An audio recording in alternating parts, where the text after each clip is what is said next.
নমস্কাৰ এই মুহূৰ্তত আহি পৰিছে সন্ধিয়াৰ কেইবাটাও বিগ ব্ৰেকিং নিউজ। আজি হৈছে 9 ডিচেম্বৰ। চৰকাৰী পকেটৰ টকা সোমাই গ'ল আপোনাৰ বেংক একাউণ্টত। বকৰ পৰা মুখ্যমন্ত্ৰী হিমন্ত বিশ্ব শৰ্মাই ৰিমোট টিপি সকলো একাউণ্টত সোমাই দিলে এই টকা।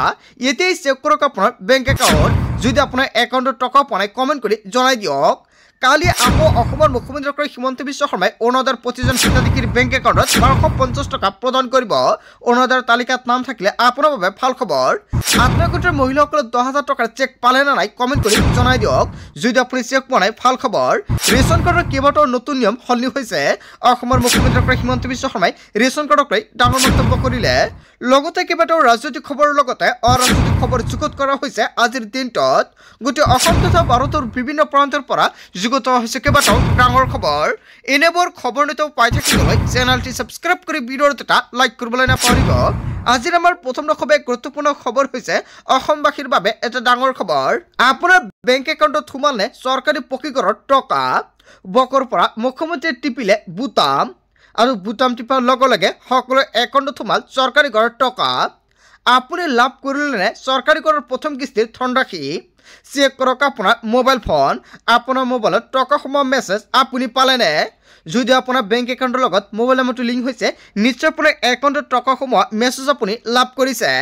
যদি আপোনাৰ মোবাইল নম্বৰৰ লগত লিংক নাই তেনেক্ষেত্ৰত এতিয়াই চেক কৰক আপোনাৰ বেংক বেলেঞ্চ। বেংকত যাওক আৰু আপুনি চেক কৰক আপোনাৰ একাউণ্ট, কিয়নো ৩,২৫,২৩৬ গৰাকীয়ে লাভ কৰিব PMUY চৰকাৰী ঘৰৰ ধনৰাশি। কোনো দৰিদ্ৰ পৰিয়াল বাদ নপৰে চৰকাৰী পকীঘৰ লাভৰ পৰা। প্ৰতিটো পৰিয়ালে লাভ কৰিছে ১,২০,০০০ টকাৰ পৰা ১,৩০,০০০ টকা পৰ্যন্ত। ৰাজ্যৰ প্ৰান্তে প্ৰান্তে দৰিদ্ৰ লোকসকলে লাভ কৰিছে এই টকা। এতিয়াই চেক কৰক আপোনাৰ বেংক একাউণ্ট। আপোনাৰ একাউণ্টত যদি চৰকাৰী ঘৰৰ টকা পোৱা নাই এতিয়া আপুনি কমেণ্ট কৰি জনাই দিয়ক। চৰকাৰী ঘৰৰ প্ৰথম কিস্তি টকা কিমান টকা সোমাল আপোনাৰ বেংক একাউণ্টত নিশ্চয় আপুনি কমেণ্ট কৰি জনাই দিব। যদি আপুনি টকা পোৱা নাই তেন্তে কি কৰিব? যদি আপুনি টকা পোৱা নাই তেনে ক্ষেত্ৰত কালি আপুনি বেংকত যাওক আৰু বেংকত গৈ চেক কৰক আপোনাৰ KYC আপডেট কৰা আছে নেকি। যদি আপোনাৰ KYC আপডেট কৰা আছে তথাপি যদি টকা পোৱা নাই তেনে ক্ষেত্ৰত আপুনি পঞ্চায়ত বা ব্লকত গৈ যোগাযোগ কৰক। নিশ্চয় সম্পূৰ্ণকৈ সহায় কৰা হ'ব। তাৰ পিছত অসমবাসী ৰাজুক জনাইছো আমাৰ পৰৱৰ্তী খুবেই গুৰুত্বপূৰ্ণ খবৰ, লগতে ডাঙৰ খবৰ। ৰেচন কাৰ্ডৰ লাখ লাখ হিতাধিকাৰীৰ বাবে নতুনকৈ আহি গ'ল ডাঙৰ খবৰ। ৰেচন কাৰ্ডত আপোনাৰ কোনো পৰিয়ালৰ সদস্যৰ নাম অন্তৰ্ভুক্ত হোৱা নাই নেকি? কিন্তু কিদৰে আপুনি কৰিব নতুন সদস্যৰ নাম অন্তৰ্ভুক্তি? মুখ্যমন্ত্ৰী হিমন্ত বিশ্ব শৰ্মাই কৰিলে বৃহৎ ঘোষণা। আপোনাৰ পৰিয়ালৰ কোনো সদস্যৰ নাম অন্তৰ্ভুক্ত হোৱা নাই নেকি? পৰিয়ালৰ প্ৰতিগৰাকী সদস্যই লাভ কৰিব বিনামূলীয়াকৈ ৰেচন। নাম নথকা সদস্যৰ নাম অন্তৰ্ভুক্ত কৰিব পাৰিব ৰেচন কাৰ্ডত। লগতে নতুনকৈ ৰেচন কাৰ্ডৰ বাবে কৰিব পাৰিব আবেদন। ৰেচনৰ দোকানীৰ সৈতে ইয়াৰ বাবে প্ৰথমতে আপুনি যোগাযোগ কৰিব লাগিব। নতুন সদস্যৰ সকলো তথ্য পাতি যোগান ধৰিব লাগিব বিভাগীয় কৰ্তৃপক্ষক। নতুন সদস্যৰ বাবে Aadhaar card, PAN card, voter card থকাটো বাধ্যতামূলক। অনলাইন যোগেও কৰিব পাৰিব আবেদন। নতুন সদস্যৰ সকলো তথ্য গাঁও পঞ্চায়তৰ জৰিয়তে প্ৰত্যাশিত হোৱাৰ পিছতে অন্তৰ্ভুক্ত হ'ব আপোনাৰ নাম। KYC কৰাৰ সময়তে আপুনি আপোনাৰ নামটো অন্তৰ্ভুক্ত কৰি লৈ ল'ব পাৰিব। যদি কোনো লোকৰ মৃত্যু হৈছে তেনেহ'লে কৰ্তন কৰিব পাৰিব ৰেচন কাৰ্ডৰ পৰা। নতুন সদস্যৰ অন্তৰ্ভুক্তি আৰু কৰ্তনৰ কামো কৰিব পাৰিব। আবেদন প্ৰক্ৰিয়া সম্পূৰ্ণ হোৱাৰ পিছত নতুন সদস্যই লাভ কৰিব ৫ কিলোকৈ চাউল।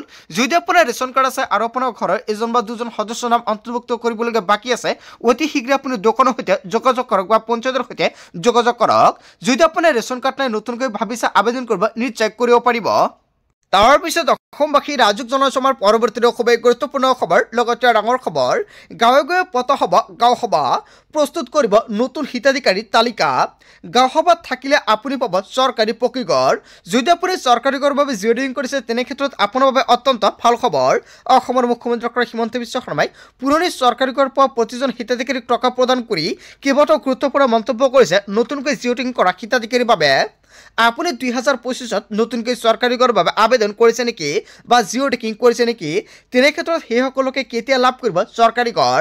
মুখ্যমন্ত্ৰী হিমন্ত বিশ্ব শৰ্মাই বৃহৎ ঘোষণা কৰিলে। ঘৰ নোপোৱা সকলোৱে পাব চৰকাৰী পকীঘৰৰ সুবিধা।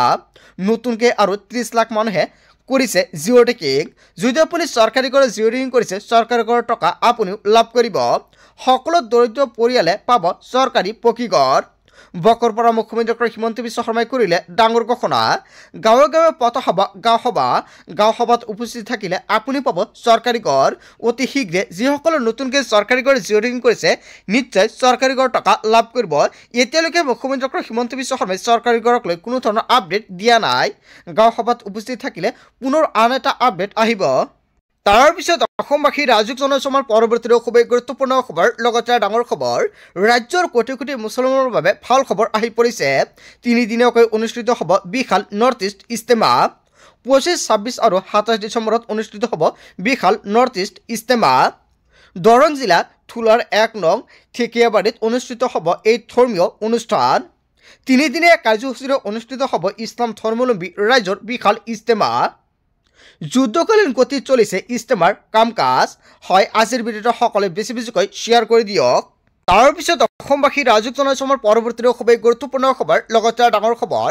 মাজত মাত্ৰ কেইটামান ঘণ্টা বাকী আছে, তাৰপিছতে লাখ লাখ মহিলাৰ একাউণ্টত চৰকাৰী আঁচনিৰ টকা সোমাব। এটা নহয়, দুটা নহয়, 7টাকৈ আঁচনিৰ টকা প্ৰদান কৰা হ'ব আপোনাৰ বেংক একাউণ্টত। এতিয়াই চেক কৰক আপোনাৰ বেংক একাউণ্ট। যদি আপোনাৰ একাউণ্টৰ কিবা সমস্যা আছে অতি শীঘ্ৰে সমাধান কৰক, কিয়নো কালি পুৱা লাখ লাখ লোকৰ একাউণ্টত সোমাব চৰকাৰী ধনৰাশি। কোনে কোনে লাভ কৰিব চৰকাৰী আঁচনিৰ টকা? অৰুণোদয় আঁচনিৰ লাখ লাখ হিতাধিকাৰীৰ একাউণ্টত জমা হ'ব 1250 টকা। মাজত মাত্ৰ কেইটামান ঘণ্টা বাকী আছে। কালি পুৱাই লাখ লাখ মহিলাৰ একাউণ্টত অৰুণোদয় 2.0, অৰুণোদয় 3.0 আঁচনিৰ টকা প্ৰদান কৰা হ'ব একাউণ্টত। বৃদ্ধ পেঞ্চন আঁচনিৰ ধন সোমাব আপোনাৰ একাউণ্টত। বিধৱা পেঞ্চন আঁচনিৰ ধন জমা হ'ব আপোনাৰ বেংক একাউণ্টত। প্ৰতি মাহৰ 10 তাৰিখে হিতাধিকাৰীৰ একাউণ্টত ধন সোমোৱাটো নিশ্চিত কৰিছে চৰকাৰে। মাজত মাত্ৰ কেইটামান ঘণ্টা বাকী আছে। ইয়াৰ পূৰ্বে যদি আপোনাৰ একাউণ্টৰ কিবা সমস্যা আছে আপুনি 10 বজাৰ পূৰ্বে সমাধান কৰি লৈ লওক। অন্যথা আপোনাৰ একাউণ্টত অৰুণোদয় 2.0, বৃদ্ধা পেঞ্চন, বিধৱা পেঞ্চন, দিব্যাংগ আঁচনিৰ টকা আপোনাৰ একাউণ্টত আপুনি নাপাব। যদি এইকেইটা আঁচনিত আপোনাৰ নাম অন্তৰ্ভুক্ত হৈ আছে তেনে ক্ষেত্ৰত এতিয়া আপোনাৰ একাউণ্টটো আপুনি ঠিক কৰি লৈ লওক। লগতে আগতে যিসকলে টকা পাইছিলে সেইসকল যদি এতিয়া টকা নাপায় তেনে ক্ষেত্ৰত কি কৰিব নিশ্চয় আপুনি কমেণ্ট কৰি জনাই দিব। নেক্সট ভিডিঅ'ত সম্পূৰ্ণকৈ জনাই দিম। তাৰপিছত অসমবাসী ৰাজুক জনসমাৰ পৰৱৰ্তী খুবেই গুৰুত্বপূৰ্ণ খবৰ, লগতে ডাঙৰ খবৰ। 2026ত নিৰ্বাচন খেলিব ৰিজাল্ট কৰিম চৰকাৰে। আমচৰিৰ ৰাজনীতিত খোজ দিব ৰিজাল্ট কৰিম চৰকাৰে। ৰাজনৈতিক দলত খোজ দিবলৈ সাজু হৈছে আমচুৰ সভাপতি। 30 ডিচেম্বৰত আনুষ্ঠানিকভাৱে আমচু ত্যাগ কৰিব ৰেজাউলে। মোক ৰাইজে আশীৰ্বাদ কৰক বুলি মন্তব্য কৰিছে ৰেজাউলে। মই সদায় সংখ্যালঘু ৰাইজৰ হকে মাত মাতি যাম। সংখ্যালঘু ৰাইজৰ সমস্যা সমাধান কৰিবলৈ মই সাজু আছোঁ বুলি মন্তব্য কৰিছে। 2026ত নিৰ্বাচন খেলিব ৰিজাল্ট কৰিম চৰকাৰে। তাৰপিছত অসমবাসী ৰাজুক জনসমাৰ পৰৱৰ্তী খুবেই গুৰুত্বপূৰ্ণ খবৰ, লগতে ডাঙৰ খবৰ। গৌৰৱ গগৈ, অখিল গগৈ, শ্যাম কানু আৰু সিদ্ধাৰ্থক বচাব বিচাৰিছে অসমৰ মুখ্যমন্ত্ৰী ডক্টৰ হিমন্ত বিশ্ব শৰ্মাই পুনৰ বিস্ফোৰক মন্তব্য কৰিছে। জুবিনৰ হত্যাক লৈ গৌৰৱ গগৈ, অখিল গগৈ ৰাজনীতি কৰিছে বুলি মন্তব্য কৰিছে মুখ্যমন্ত্ৰীয়ে। শ্যাম কানু, সিদ্ধাৰ্থৰ বৰ্তমান অৱস্থা কি খবৰ লওক। 3 মাহে শীৰ্ষত কোনেও বেল পোৱা নাই। জেলত থকা 3 মাহ খবৰ হ'ল শ্যাম কানু আৰু সিদ্ধাৰ্থৰ। ডাঙৰ মানুহৰ ল'ৰা 3 মাহ জেলত থকাৰ ৰেকৰ্ড নাই। অসমৰ বুৰঞ্জীত ডাঙৰ মানুহৰ ল'ৰা 3 মাহ জেলত এইবাৰেই আছে। আমি যিমান পাৰোঁ সকলো কৰিছোঁ। মোক অসমৰ সকলো মানুহে বিশ্বাস কৰে। মানুহে বিচাৰি আছে মই জুবিন গাৰ্গক ন্যায় দিয়াটো। বিৰোধীয়ে শ্যাম কানু আৰু সিদ্ধাৰ্থক বচাব বিচাৰিছে অসমৰ মুখ্যমন্ত্ৰী ডক্টৰ হিমন্ত বিশ্ব শৰ্মাই বিৰোধীক লৈ যিটো মন্তব্য কৰিছে জনতাই কি ক'ব। SITৰ চাৰ্জশ্বিট দিয়াত বাধা দিবলৈ চেষ্টা কৰিছে বিৰোধীয়ে বুলি মন্তব্য কৰিছে। মোক সকলোৱে ধন্যবাদ দিব লাগে, কিন্তু তাৰ সলনি সমালোচনা কৰাত নামি পৰিছে। ছিংগাপুৰ আৰক্ষীতকৈ আমি আগতে চাৰ্জশ্বিট দিম। ছিংগাপুৰ চৰকাৰে 18 ডিচেম্বৰত চাৰ্জশ্বিট দিব আৰু আমি 12 ডিচেম্বৰত চাৰ্জশ্বিট দিম। 3 মাহ মাটিত শুই আছে শ্যাম কানু আৰু সিদ্ধাৰ্থই। এটুকুৰা ৰুটিও ভালদৰে খাব পৰা নাই শ্যাম কানু আৰু সিদ্ধাৰ্থই। বাক্সা জিলা কাৰাগাৰত ভূত ওলাই বুলি সকলোৱে কয়। মহৰ কামোৰ খাই শুই আছে শ্যাম কানু আৰু সিদ্ধাৰ্থই। ৰাতি বাক্সা জিলা কাৰাগাৰত চিঞৰ আৰু বাখৰ হয়। মোবাইল ফোন দিয়া নাই শ্যাম কানু আৰু সিদ্ধাৰ্থক। 3 মাহে কোনেও জামিন ল'ব পৰা নাই।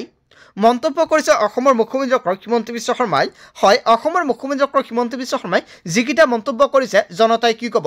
যদি জনতাৰ কিবা মন্তব্য কৰিব লগা থাকে আপোনালোকৰ মন্তব্যটো নিশ্চয় কমেণ্ট কৰি জনাই দিব।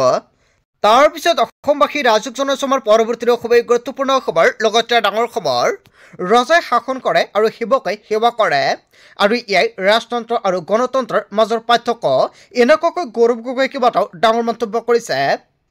ৰজাই শাসন কৰিব বিচাৰে কিন্তু সেৱকে শাসন নকৰে। সেৱকে দেশৰ সংবিধানৰ সেৱা কৰিব বিচাৰে। বন্দে মাতৰমক লৈ মোদী চৰকাৰক থকা সৰকা গৌৰৱ গগৈৰ। আমি প্ৰধানমন্ত্ৰী মোদীৰ ভাষণ শুনিলোঁ। সাহসীয় দলেও আমাৰ কথা শুনিব লাগিব বুলি মন্তব্য কৰিছে গৌৰৱ গগৈ। ৰবীন্দ্ৰনাথ ঠাকুৰৰ ইতিহাস নাজানে বিজেপি চৰকাৰে। বিজেপিৰ বাবে সকলো বাংলাদেশী। বন্দে মাতৰমৰ প্ৰকৃত অৰ্থ বুজি পোৱাটো দৰকাৰ। ব্ৰিটিছ শাসনৰ বিৰোধিতাৰে বন্দে মাতৰম শ্লোগান দিয়া হৈছিল। ব্ৰিটিছৰ বুকুত ভয় সোমাবলৈ বন্দে মাতৰম শ্লোগান দিয়া হৈছিল। বন্দে মাতৰম ৰাজভক্তিৰ শ্লোগান। বিজেপি RSSে কেতিয়াও ব্ৰিটিছ শাসনৰ বিৰোধিতা কৰা নাছিল।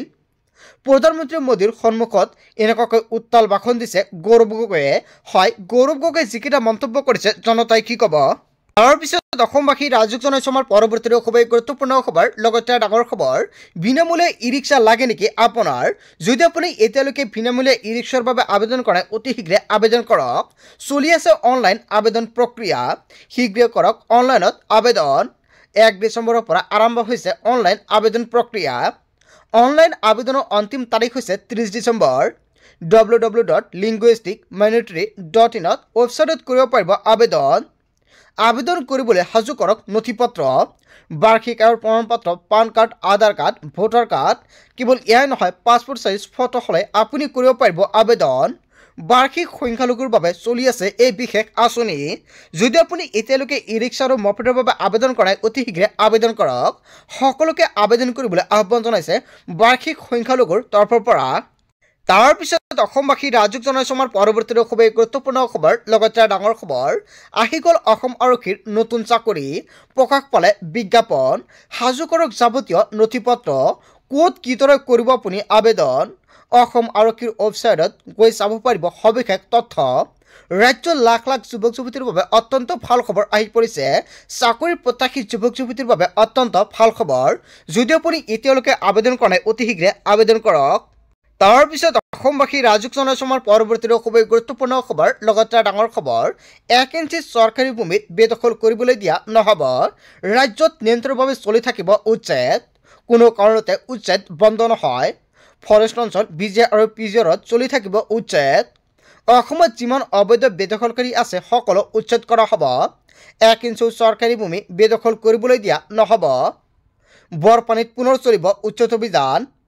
লুটুমাৰীত উচ্ছেদৰ পিছতে মুখ্যমন্ত্ৰী ডক্টৰ হিমন্ত বিশ্ব শৰ্মাৰ বৃহৎ মন্তব্য। হয় বন্ধু বান্ধৱীসকল, অসমৰ মুখ্যমন্ত্ৰী ডক্টৰ হিমন্ত বিশ্ব শৰ্মাই যিকেইটা মন্তব্য কৰিছে আপুনি কি ক'ব।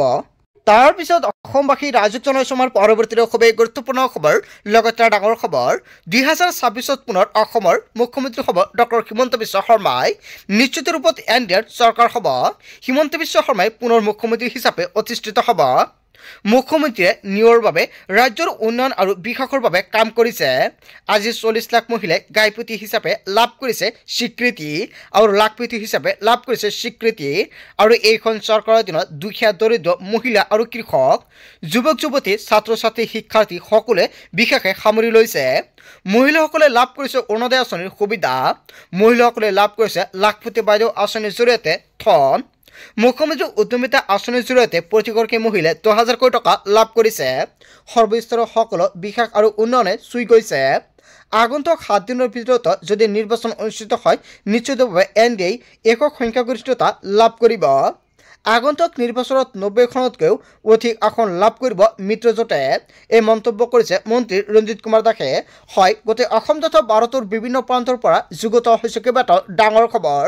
এনেবোৰ খবৰ নিতৌ পাই থাকিবলৈ চেনেলটি ছাবস্ক্ৰাইব কৰি ভিডিঅ'ত এটা লাইক কৰিবলৈ নাপাহৰিব। So thank you for watching full video.